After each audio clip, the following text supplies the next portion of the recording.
Om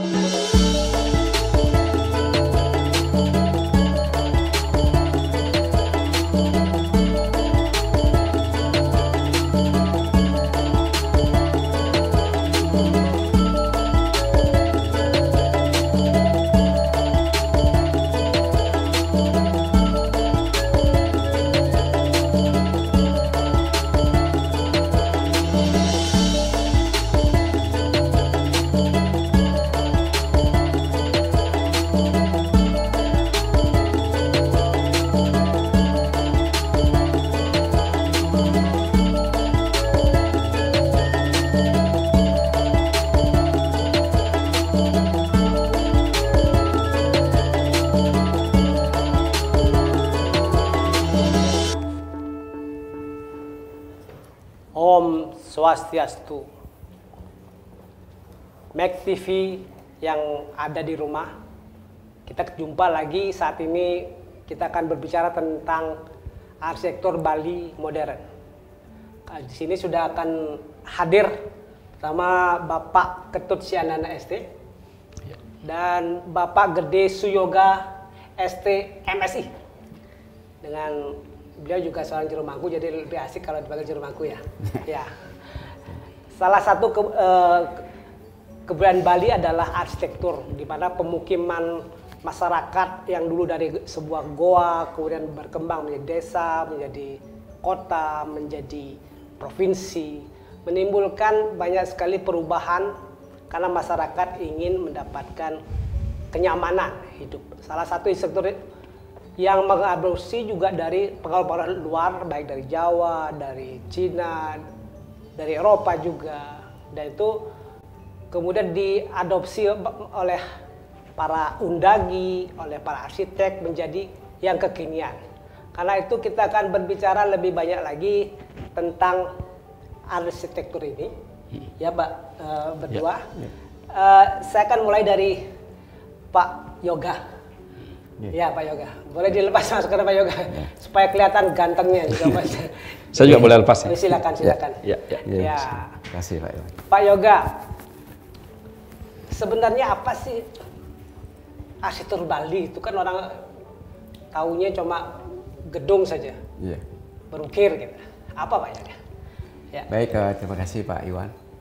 Jadi pada dasarnya arsitektur Bali itu kan tata ruang, tata bangunan yang merupakan warisan leluhur. Jadi terkait dengan konteks-konteks adat tradisi itu yang kuat ya. Ada panduan Asta Kosala Kosali di situ, Asta Bumi, Asta Petali, Wiswakarma dan seterusnya, Janantaka. Nah ini sebagai landasan dari arsitektur Bali ya. Nah kemudian juga diberi ruang kepada undagi, kemudian sangging melakukan improvisasi, adaptasi terkait dengan perkembangan teknologi, bahan, dan seterusnya. Namun dalam batasan-batasan di panduan tersebut. Nah seperti itu kira-kira ini dasar arsitektur Bali tersebut. Ya. Pertanyaannya adalah, itu cerita-cerita atau ada pernah tercatat di mana gitu tentang arsitektur Bali? Nah kalau kita rujuk di Asta Kosala Kosali gitu misalnya, dia tidak jelas menyebut arsitektur Bali adalah itu tidak ada. Asta Bumi pun tidak ada. Jadi setelah kita membaca beberapa sumber manuskrip seperti itu ya, landasan arsitektur Bali tersebut, kita dapat menarik sebuah benang merah demikian. Nah rupanya isinya seperti itu dia. Nah gitu. Jadi seperti kita ketahui panduan-panduan dalam bentuk lontar itu tidak jelas secara tegas menyebut definisi itu. Namun kita akhirnya memahami dari substansi isi dari beberapa Asta Kosali, tidak satu dia, ada banyak. Ada terpisah Asta Kosala saja, ada terpisah Asta Kosali, ada tergabung. Nah isinya adalah yang sebut tadi ya. Jadi ada sukat sikut, kemudian panduan-panduan memilih lahan, memilih bahan, termasuk kemudian ornamen, warna, dan tidak terlepas terkait dengan hierarki strata sosial kita di Bali. Nah itu menjadi poin penting juga, sehingga dengan melihat sebuah karya arsitektur Bali kita memahami kemudian siapa pemiliknya. Nah, seperti itu. Ya. Nah, itu kira-kira. Tapi itu ada catatannya, maksudnya ada catatan. Ada lontarnya nggak? Ada lontar. Ya. Misalnya kan saya pernah dengar tentang bahwa kayu juga dimuliakan. Itu di mana itu? Terkait dengan kayu secara spesifik bisa ditaruh Pramana, kemudian bisa juga dilihat di Aji Janantaka, disinggung sedikit di Astakosala Kosali juga. Ya. Nah di situ bahkan kayu pun diklasifikasikan ya. Kalau kita secara fisik ya, secara teknik sipil begitu kan ada kuat tekan, kuat tarik, kuat puntir kan gitu, ada 3 ini. Nah di kekayaan di arsitektur tradisional Bali kita, dia bahkan bau ini, bau harum.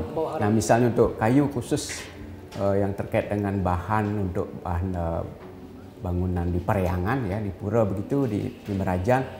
Nah ini ada cendana, ada cempaka, ada majegau. Nah di samping memang kuat dan awet ya, dia juga berbau harum. Nah seperti itu nih. Nah ini menjadi larangan juga untuk dipakai di rumah tinggal, di pawongan ya, seperti itu. Jadi kita tidak diperkenankan mempergunakan kualitas kayu yang tersertifikasi untuk kayu Parihyangan ini. Jadi ada khusus untuk di pawongan, kayu nangka kah, kayu jati kah, sentul kan, dan seterusnya. Nah seperti itu dicoba klasifikasikan sehingga kalau kita kaitkan ke ekologi, kemudian tidak serta-merta kita membabat semua kayu itu, karena ada pilihannya, ini khusus untuk Parihyangan, untuk pawongan, lain lagi untuk dapur. Untuk jinang berbeda lagi klasifikasinya. Menarik ini di Bali ini. Kemudian yang untuk pintu gitu misalnya juga berbeda dia. Nah, gampangnya untuk pintu ada jenis, kalau namanya ada kali kukun, kali asem, ada kali-kali ini. Ya, mungkin karena dikontekkan dengan bahwa pintu itulah penjaga, kemudian penjaga energi yang sifatnya destruktif terutama kan begitu. Ya penguasanya kan Dewi Kali. Nah, dalam aspeknya Gana kah, dalam aspeknya. Oh itu kali itu bukan sungai? Oh bukan. Barangkali. Barangkali. Jadi kali itu kala kan begitu dia.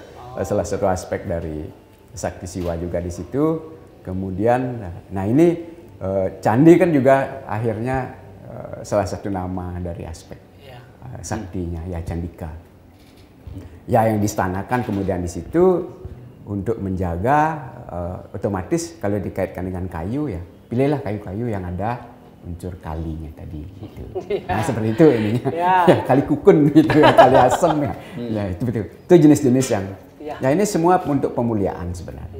Terkait dengan bahan pilihan alternatif, terkait dengan ekologi juga. Oh gitu, nah, ya. Gitu. Lingkungan utama juga itu. Ya. Ya demikianlah Magdisen, bahwa arsitektur Bali itu bukan sesuatu yang apa istilahnya yang kaleng-kaleng, tapi sudah tercatat, ada di mana-mana, dilakukan bertahun-tahun, perwujudannya bermacam-macam. Pura, rumah tinggal, dan banyak hal lagi. Bukan aturan persoalannya boleh dipakai tidak boleh dipakai, tapi pantas tidak pantas, karena sudah ada aturan bakunya ya Pak. Ya, sekarang saya ke Pak Syandana nih. Pak Syandana ini seorang arsitektur, mengerjakan banyak hal, terutama di daerah-daerah pariwisata Pak ya. Di hotel, di restoran, di destinasi pariwisata. Nah, pertanyaannya kemudian adalah, karena ini kan wilayah baru nih, bukan wilayah pemukiman, bukan wilayah. Bagaimana Pak memindahkan apa yang dikatakan Jero Mangku tadi tentang arsitektur Bali, kemudian ke wilayah yang lebih modern ini? Apa yang Pak lakukan? Oke. Ya memang menarik juga kalau kita dengar dari Mangku Yoga tadi, cukup jelas aturan-aturannya. Tapi di dalam memanfaatkan dan memaknai aturan itu menjadi suatu produk arsitektur yang difungsikan berbeda dengan fungsi-fungsi terdahulu. Sebenarnya arsitektur Bali juga fleksibel. Cuman fleksibelnya ini ada batas-batas seperti tadi itu. Jadi misalnya kayu apa yang kita tidak boleh dipakai untuk di dapur sama di tempat tidur, karena kayu itu akan dipakai untuk parahyangan atau untuk tempat suci. Dan saya juga baru ngeh tadi, ternyata kayu-kayu untuk tempat suci itu lebih ke kayu-kayu yang menghasilkan bunga, ya bunga cempaka segala macam. Dan kayu-kayu yang bisa dipakai untuk pawongan atau yang lain-lain lebih ke kayu yang menghasilkan buah, kayak kayu nangka segala macam. Nah mungkin juga dengan kekhawatiran kita sebagai arsitek kadang-kadang memakai kayu yang terlalu bagus, di sana juga mungkin akan tertanam di kita esensi yang kayu yang terlalu bagus itu jangan dipakai di bangunan yang sifatnya untuk tempat tidur, untuk masak. Nah di sana saya lihat fleksibelnya arsitektur atau arsitektur tradisional Bali atau Sosali atau lontar-lontar yang menyeratkan tata cara untuk membangun karya arsitektur itu. Nah di sini juga fungsi-fungsi yang saya bangun kan seperti hotel. Kalau dulu mungkin bangunan tradisional itu nggak ada hotel atau nggak ada tempat tidur yang khusus menerima tamu-tamu yang datang ke rumah. Semua dibuat sangat familiar. Jadi tamu atau tetangga atau keluarga yang datang bisa tidur di di jineng atau di balai yang terbuka. Nah di sini akhirnya bangunan-bangunan itu terkreasikan dengan cara yang baru juga karena fungsinya baru. Nah gimana kita memaknai esensi daripada arsitektur Bali menjadi bangunan yang kekinian atau modern agar bangunan itu juga bisa dinikmatin baik oleh pemilik atau tamu, baik itu tamu lokal, tamu domestik atau tamu internasional dari mancanegara. Nah, gimana arsitektur Bali yang nampaknya banyak batas, tapi ketika dikreasikan dengan baik, tamu-tamu itu merasakan suatu hal yang spesial. Nah di sini yang kadang-kadang kita harus berusaha memunculkan taksu daripada sebuah karya arsitektur itu. Nah untuk memunculkan taksu itu tidak bisa belajar sesaat. Itu permohonan kita, baik kita dari baru mengenal cara berdoa, terus juga ketika kita mau membangun sesuatu karya arsitektur, semua dijalankan dengan ritual-ritual dan permohonan-permohonan agar karya-karya kita itu bisa blending atau cocok dengan alam lingkungan dan juga bisa memberikan kenyamanan bagi pemakai. Ya itu mungkin sedikit saya. Karena beliau adalah arsitek yang dibayar, jadi ada klien juga, dan kadang-kadang kliennya bukan orang Bali ya. Iya. Bisa orang Indonesia juga bisa orang asing kan. Iya. Nah, pertanyaannya, ada nggak perdebatan atau kompromi juga di situ pilihannya mereka dan pilihan ini sehingga menjadi bentuk sebuah arsitektur Bali yang lebih modern. Ada juga di beberapa sisi, tapi kebetulan karena kita mendesain bangunan hospitality atau hotel atau segala macam, yang kadang-kadang klien itu memahami tentang hotel tapi tidak memahami tentang arsitektur. Di sana tugas kita mengarahkan beliau-beliau. Misalnya seperti kita agak menarik membangun sebuah resort di Cina. Nah mereka berharap membawa arsitektur Bali ke Cina. Tapi kita berpikirnya dari segi arsitek, ingin juga munculkan arsitektur Cina di tempat itu, tapi dikombinasikan dengan arsitektur Bali. Nah di sini kepintaran kita untuk menjelaskan kepada klien, ketika kita mempresentasikan desain itu, mereka melihat, oh jadi lebih menarik ya ketika arsitektur Cina dikombinasikan dengan arsitektur Bali, memunculkan arsitektur Cina Bali. Tapi semua itu harus didasari ada cerita-cerita, ada sejarah. Misalnya kita jelaskan bahwa arsitektur Cina itu pernah dibawa ke Bali zaman dulu dan diserap, dipelajari oleh para undagi Bali. Nah, dari sana kita bisa membuatkan suatu komparasi bagaimana arsitektur Cina di Bali, bagaimana arsitektur Bali yang menerima arsitektur Cina itu, dan kemudian bagaimana di Cina itu ada arsitektur-arsitektur yang bisa kita jadikan kombinasi yang menarik sehingga estetikanya muncul dan cukup indah. Ya, demikian. Ya, begitu Magdison, bahwa arsitektur juga itu sebuah bahasa. Bahasa adalah komunikasi kan. Saya minta tolong nih pada Juru Mangku Yoga nih. Yeah. Karena beliau juga mempelajari banyak hal tentang detil-detil masa lalu. Kemudian nampaknya arsitektur kita pengaruh Cinanya banyak sekali itu sebenarnya. Yeah. Seperti apa aja mungkin dalam pandangan? Konsep-konsepnya. Konsep-konsepnya Ya. ada. Sebenarnya banyak sudah yang menulis tentang itu ya. Jadi secara sederhana dapat kita pahami, paling tidak dia harus harmoni dengan Trita Karana menjadi dia konsep dasar secara keseluruhan. Kemudian ada penataan yang vertikal, ada trilokal ya. Kemudian ada berbuah suah itu. Kemudian ada dalam tataran horizontal juga demikian, ada Trimandala, Utama Mandala, Madhya Mandala dan ini dikembangkan, kemudian masing-masing dikembangkan menjadi 9 zonasi ruang Sangga Mandala dia. Nah, kalau kita sederhanakan kemudian pemahaman yang paling sederhana adalah Ruo Benede. Nah, itu di konsep dasar dia. Nah, kemudian konsep dasar ini dipraktikkan sebagai sebuah prinsip-prinsip praktik ya, praksis dari triloko gitu misalnya, secara vertikal dia terjemahkan secara fisik yang nantinya menjadi secara praktis menjadi dasar pembentukan karya arsitektur. Ada triangle. Jadi sebuah bangunan Bali harus ada unsur kepalanya, harus ada unsur badannya, harus ada unsur kakinya. Apakah bentuknya atap di situ, kemudian ada pengawak, apakah tembok, apakah tiang saja, dan ada bataran atau peninggian lantai.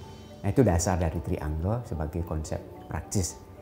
Nah, dari Ruo Benede tadi konsep praktisnya selalu diusahakan ada yang di luar, ada yang di tebing, ada yang di hulu, ada yang di hilir. Nah, seperti itu. Ini menjadi arah orientasi juga kalau di tempat suci, berusaha meletakkan untuk tempat pemujaan kepada dewa-dewa dan segala aspeknya di unsur di Kajo, di arah gunung, posisi Kajo dia. Nah, kalau kita di Bali Selatan ada di utara. Demikian juga dan konteks keleluhuran sampai yang paling tinggi begitu misalnya dari Dewa-yang, Pitras dan seterusnya sampai yang tertinggi posisinya akan diorientasikan ke arah timur. Nah, di Kangin dia. Nah, sehingga pelinggih-pelinggih yang terkait dengan konteks keleluhuran seperti Kebulan, kemudian ada Pedarman, ada Gedong terkait dengan Beterkawitan gitu diposisikan di timur. Nah, itu ulu tebennya. Nah, di teben dikontekkan kemudian untuk fasilitas yang sifatnya profan, nah, mungkin yang modern menjadi ruang-ruang untuk berkreasi, apakah hotel, apakah bandara dan seterusnya kan seperti itu. Nah, berusaha menghindari posisi kegiatan profan ini sekecil mungkin dilakukan di daerah yang di hulu karena menjadi kawasan suci, kemudian dikembangkan menjadi batasan bisa kesucian dan seterusnya. Nah, itu secara profan. Kemudian di konsep praktis berikut ada triangle sudah, ada konsep Sangga Mandala tadi menjadi dia pola ruang. Nah, di mana kita letakkan untuk tempat suci gitu misalnya, di mana tempat kita beraktivitas, di mana tempat bangunan-bangunan servis kan seperti itu. Nah, ini membagi ruang itu dalam Trimandala bisa dikembangkan menjadi konsep yang lebih luas juga. Nah, yang menarik kemudian di bangunan tradisional Bali itu adalah di prinsip dia ritualnya nih. Jadi setiap bangunan pasti diikuti dengan ritual. Nah, kalau secara ideal sekali kan baru mulai kita mohon izin kepada Ibu Pertiwi, ada mengeruak, ada mulang dasar di situ kan gitu. Ada proses peletakan batu pertama. Setelah berdiri kemudian untuk mengetahui bahwa ini sudah kuat secara struktur ya, secara konstruksi dilakukan upacara lagi. Nah, jadi untuk mengecek bahwa betul ini sudah kuat konstruksinya secara sipil, juga memohon kekuatan secara niskala. Jadi kepada Begawan Wiswakama kita mohonkan kekuatan melalui upacara, kan begitu. ya ini makuh ini. Nah kemudian terakhir setelah jadi bangunan sebelum terpakai ada upacara juga. Nah begitu, jadi ada prakonstruksi, semasa konstruksi dan pasca konstruksi. Nah ini, jadi ada pengurip, kita memberikan jiwa bahwa bangunan itu adalah juga berjiwa. Sesuatu yang hidup ya? Sesuatu yang hidup, sehingga mengalami dia proses lahir, hidup, mati. Nah seperti matinya seperti apa kan begitu pertanyaan. Kalau bangunan ya ada proses dia namanya, sebelum diganti kita harus, kalau penggantiannya sederhana begitu, renovasi kecil ya tutup atau building aja cukup ya. Nah kalau harus diganti total berarti diperlina dulu, ada upacara perlina proses kematian. Nah setelah mati gitu baru boleh dibongkar diganti dengan yang baru. Nah prosesnya berulang ini. Nah ini menjadi sebuah proses yang sangat lengkap. Nah ini juga terkait dengan fungsi-fungsi modern, kemudian terjadi kompromi di sini. Nah, jadi tidak dilakukan seperti itu mencari hari baik, apalagi terkait dengan proyek. Itu misalnya terkait dengan proyek, schedule yang harus termin dan seterusnya. Nah ini akhirnya banyak terjadikan kompromi. Yang paling dapat kita pahami dan sering dilakukan pada masa ini adalah semua proses yang kita ceritakan dari prakonstruksi, masa konstruksi ini upacaranya dilakukan sekali. Jadi pada saat melaspas, sebagai dalam tanda kutip hari kelahiran bangunan tersebut, nah di situ dilakukan upacara bulang dasar, makuh, urip, seperti itu sekaligus sehingga upacaranya sedikit panjang. Nah kemudian yang menarik lagi satu adalah hal ini bisa diterima secara kekinian sebagai bentuk adaptasi bagaimana berarsitektur tradisional Bali dalam ranah upacaranya ini. Nah, secara pemahaman fisik, kemudian bagaimana Pak sudah menjelaskan bahwa bagaimana kita menintip rasa ruang di sini kan. Arsitektur kan dia ruang juga, bagaimana rasa ruang itu bisa dipahami, ruang-ruang intim kalau memang itu dikembangkan sebagai sebuah hospitality yang bisa ditangkap dari skala sukat sikut yang memang intim dalam sukat Bali. Nah tentu menyesuaikan dengan sukat bule juga kan begitu. Sukat bule dipakai karena pemakainya bule. Bangunan Bali kan begitu dia, sukat pemakai. Nah seperti itu kayak ini. Ya demikian Mactison.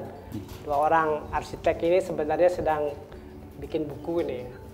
Sedang menulis buku tentang arsitektur modern Bali. Arsitektur Bali modern dan dibagi menjadi 3 ya. Ada yang merah, hitam, dan putih.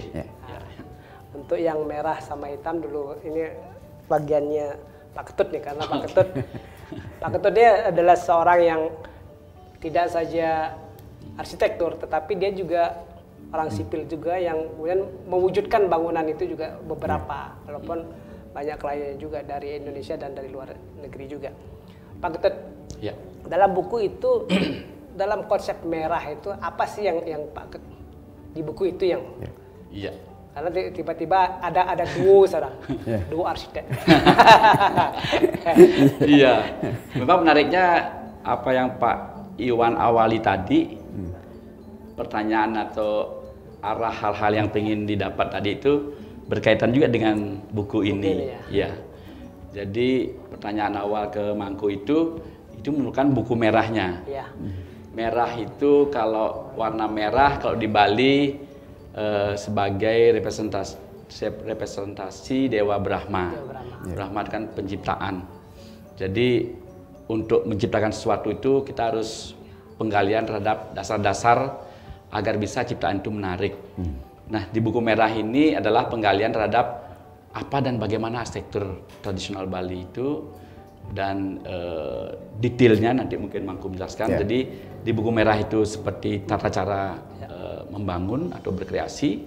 Di buku hitamnya itu menceritakan tentang karya-karya apa yang sudah terwujud berdasarkan teori-teori tadi. Dan karya ini apakah bisa dinikmati dengan baik, gimana suksesnya atau tidak suksesnya karya itu dijelaskan dalam buku hitamnya. Nah itu, di merah ke hitamnya. Ya mungkin yang tambahkan sedikitnya terkait dengan buku merah, betul tadi. Jadi kita mencoba mengkompilasi dalam tanda kutip ini Jadi bagaimana di karya-karya Pak Ketut di buku hitam itu sebagai sebuah produk yang terpakai ya. Nah ini mendasari konsep beliau dari konsep-konsep arsitektur Bali. Nah seperti itu. Jadi kita coba gali bentukannya yang kita dapatkan bahwasanya bagaimana Pak Ketut begitu kuat menggali tentang arsitektur klasik ini, yang Bali kuno ya. Kemudian Bali baru juga ada dalam tataran tata ruang maupun ornamental sebagai fokus-fokus tertentu. Nah, itu jadi konsep-konsep yang banyak kita coba gali, kemudian itu dituangkan di buku merah sebagai dasar. Karya-karya tersebut diwujudkan di buku hitam. Nah, itu kira-kira tambahannya. Ya, kemudian di buku putih itu saya sempat lihat sekilas itu tentang pengabdian Pak Ketut. Iya, jadi pengabdian Pak Ketut di wilayah yang supranatural lah, seperti apa Pak Ketut? Karena Pak Ketut sudah sempat ke wilayah komersil, kemudian ngayah nih Pak. Ya memang awalnya itu pelan-pelan saya itu banyak diminta untuk membantu, baik itu merapikan sebuah pura yang sudah ada ataupun merencanakan pura yang akan dibangun, tapi didasari oleh pura yang sudah ada dan berbagai hal yang berikutnya. Kadang-kadang juga merencanakan, juga diminta bantuan untuk membiayai atau mencari pendanaan. Nah di buku putih ini sebenarnya masa transisi walaupun belum fully selesai di hitam, artinya belum menyelesaikan duniawi, tapi pelan-pelan akan bergeser ke ngayah atau melakukan arsitektur tidak dibayar. Nah di buku putih ini akan dimuncul juga karya-karya yang berupa bangunan-bangunan spiritual, bangunan publik yang kita bantu untuk mewujudkan desainnya. Di sana nanti ada beberapa juga bangunan-bangunan sebenarnya komersial, tapi kita membantu mewujudkan seseorang yang ingin mencoba bangkit dari ekonominya. Kita bantu arsitekturnya sehingga misalnya sebuah warung dengan kreasi yang secukupnya, dengan biaya yang tidak mahal, tapi warung itu bisa menjadi menarik, baik itu dari sisi pemiliknya karena cost-nya tidak tinggi, kita dibangun, kemudian dari customer, ketika melihat warung yang sederhana, mereka suka dengan warung itu. Nah, ada beberapa karakter arsitektur yang muncul di buku putih. Ya, demikian. Ya begitu, Mac Tyson. Intinya sebenarnya ada pada merah, putih, hitam sebenarnya, tridatu. Nah, mumpung ada seorang juru mangku nih, tanya sebenarnya tridatu itu apa sebenarnya? Di mana-mana kan kita kan suka pakai gelang tridatu, apa sih sebenarnya? Menarik ini ya, kita sudah sering pakai, kemudian menjadi umum juga di tengah masyarakat. Namun kita rujuk sumbernya mungkin banyak yang juga yang belum memahami nih ya. Jadi kalau kita lihat rujukan sumber sebenarnya sudah ada banyak ya. Apakah itu dikontekkan dengan kisah-kisah mitologi misalnya, penjelmaan Dewa Brahma, Wisnu dan Siwa, sehingga simbol warna itu menjadi representasi dari perlindungan Trimurti itu.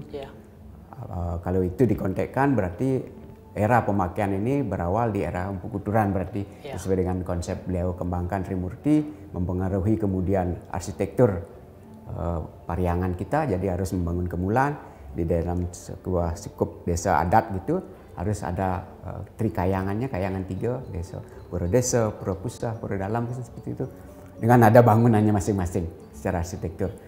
Atau memang dikontekkan dengan mitologi, misalnya Ratu Gede Nusa juga ada yang mempergunakan benang tridatu ini, dan bahkan menjadi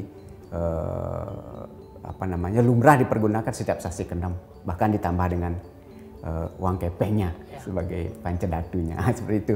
Jadi konteksnya panjang dia, bisa di teologi Hindu pakai Trimurti tadi, bisa dikontekkan ke mitos mitologi Ratu Gede Mecaling ya, yang berstana di Peroda Lempet, seperti itu. Konteks perlindungan juga terhadap. Perlindungan ya. Ya, Blitted. Merah, putih, hitam itu. Merah, hitam, putih. Merah, hitam, putih.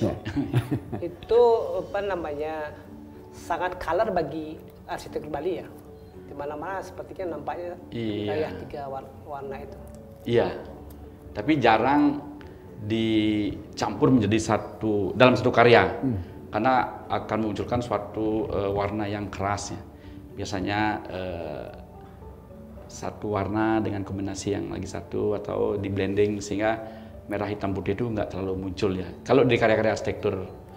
Tapi kalau di aksesoris, estetika, artwork mungkin sudah banyak yang memanfaatkan warna merah hitam putih itu ya.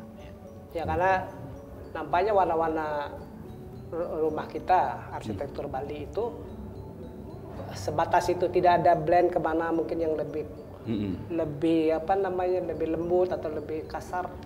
Kalau rumah orang Bali lebih banyak ke warna alam ya. Warna alam. Tidak memakai warna itu.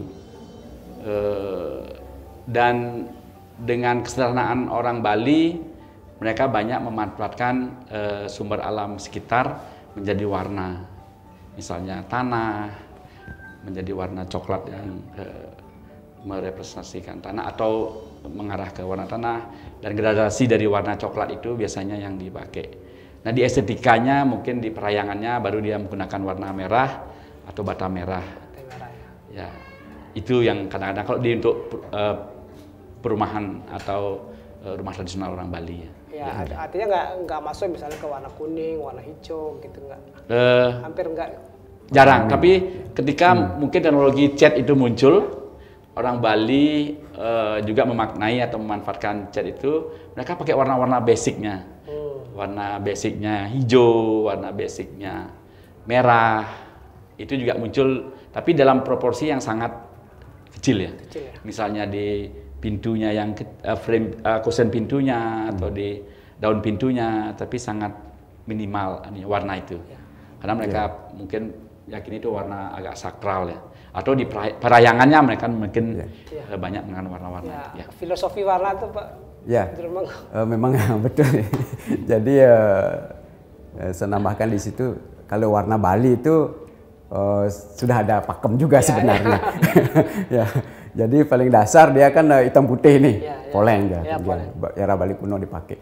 Kemudian setelah masuk unsur berikut tridatu tadi, ada unsur merahnya melengkapi, kemudian hitam dan putih.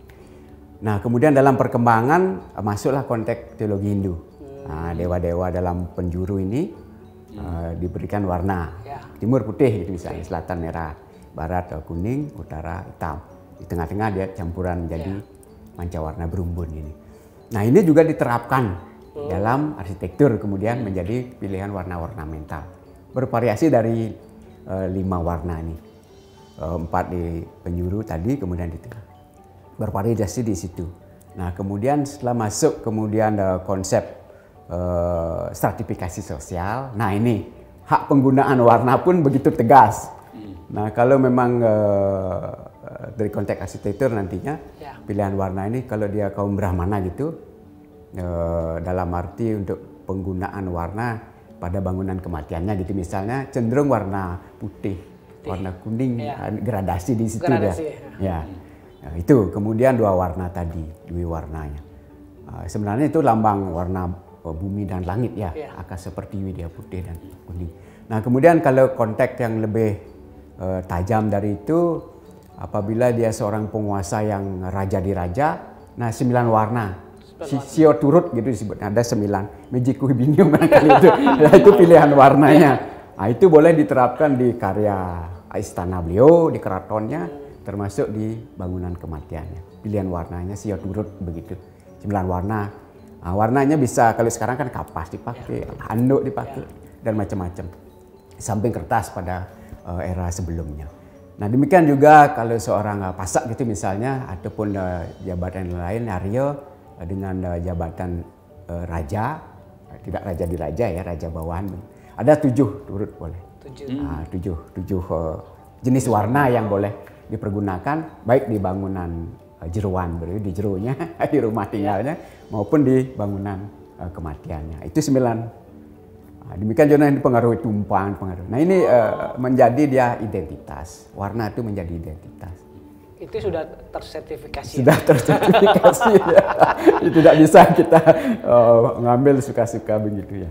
Nah, itu yang secara sangat rapi sebenarnya sudah ditata. Kita tinggal mempergunakan, teraplikasikan di karya arsitektur, teraplikasikan di karya untuk rumah tinggalnya, huniannya maupun di bangunan kematian. Nah itu yang ditegaskan demikian. Ya. Nah itu filosofis warna kemudian. Warna, bisa dikontekkan. Ternyata arsitektur Bali bukan cuma kotak begitu saja, bangunan biasa saja ternyata, Mektisan. Kita punya bangunan Bali yang memang tumbuh dari tahun ke tahun, dari abad ke abad hingga terkini. Dan arsitek kita juga bukan orang yang dulu sebelum ada kampus arsitek, bukan sebelum ada kampus arsitektur, itu terus diturunkan, ditanamkan terus. Ya, artinya kita sudah punya banyak sekali dalam urusan arsitektur itu. Kasanah. Kita banyak sekali punya hasanah yang memang kita jaga, dan waktu itu yang jaga Undagi. Dan utamanya juga di Undagi juga dipegang juga oleh para pandita Orang dulu menguasai banyak hal itu. Nah, sekarang pertanyaannya, apakah hari ini itu juga seperti itu ya, Mas? Masih. Pengetahuan atau kebudayaan itu kan kita pahami harus dilalui melalui proses belajar. Nah, selama pendukung kebudayaan itu masih menghormati nilai, norma maupun praktik-praktik kebudayaan itu, dia akan tetap berlanjut, teraplikasi, diturunkan ke generasi. Nah, suatu saat terjadi gap begitu, tidak suka lagi dengan produk kebudayaan leluhurnya, ya ditinggalkan dia. Dengan bergeser dia. Nah, bisa dengan cepat begitu karena pengaruh agresi gitu misalnya, ada kebudayaan lain yang memaksa melarang praktik-praktik kebudayaan yang sudah berlaku sebelumnya, atau secara halus dia sehingga adaptasi, sehingga ada alkulturasi kan begitu, ada inkulturasi, ada enkulturasi kemudian. Nah banyak lagi istilah-istilah yang intinya dia menghargai sebuah pertemuan hybrid ini. Nah seperti itu perkembangannya dia. Nah ini bisa juga suatu saat ditinggalkan. Itu sebagai user tuh, itu tuh punya kewajiban utama dalam menjaga gerak besar yang seperti kata tadi Jero Mangku, gerak besar itu mungkin bisa mengada atau menghilangkan. Ada tiba-tiba gerak besar tuh semua suka atau semua tidak suka, hilang. Nah, Blito sebagai user, apa yang Blito tetap banggakan juga untuk arsitektur Bali sehingga Blito bisa gunakan juga kekinian? Iya, dari perjalanan terakhir ini memang kita baik arsitek yang muda atau kita sudah mulai melangkah ke lebih senior, penggalian dan berusaha untuk mempelajari dan memahami baik itu hierarki, karakter, tradisi, dan juga teori-teori, sehingga beberapa dari kita itu masih bisa memunculkan karya-karya yang apakah seharusnya sangat tradisi sekali, atau boleh tradisi plus sedikit, atau juga lewat di tradisi tapi esensinya tetap terpakai di sana. Dan kayak sekarang ada satu proyek yang merenovasi atau merestorasi Kori Agung di Purwodesa. Itu tidak perlu didesain, tapi itu perlu dikontrol bagaimana caranya mereka. Tapi mereka udah pintar-pintar sekali para kerjanya itu. Bagaimana tata cara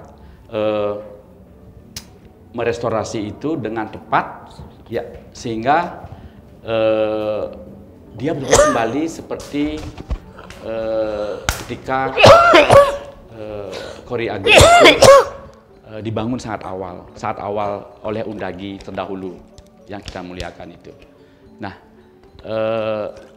pembelajaran dan penggalian dan juga menjadikan itu sesuatu pemahaman di kita atau di teman-teman yang lain nantinya, sehingga masih ada beberapa dari kita itu memahami dan mendalami hal-hal seperti itu. Nah, itu yang saya pikir kita sebagai arsitek yang sudah mulai senior atau yang mau meningkat mempelajari hal-hal seperti itu. Ya, demikian Pak. Banyak sekali bahwa arsitektur kita memang arsitektur Bali modern. Begitu, Meg. Desain apa yang telah kita banyak bicarakan hari ini adalah tentang arsitektur Bali modern. Tidak cukup sekian ya, masih banyak hal yang belum dibahas bahwa banyak hal. Demikian Meg Desain apa yang kita diskusikan tadi tentang arsitektur Bali modern bersama duo arsitek. Beliau kemiripannya cuma satu, sama-sama rambut panjang. Yang satu Jerung Mangku Akan, yang satu Jerung Mangku Pak Syandana dan Pak Suyoga. Artinya ini yang tabuh tradisi adat budaya kedap kehidupan sehari-hari yang ke-8, dan mohon juga di subscribe, like, dan komen untuk kemajuan kita di Meg TV, Magnificently Inspiring. Demikian, dan kita tutup dengan Parama Santi. Om Santi Santi Santi Om.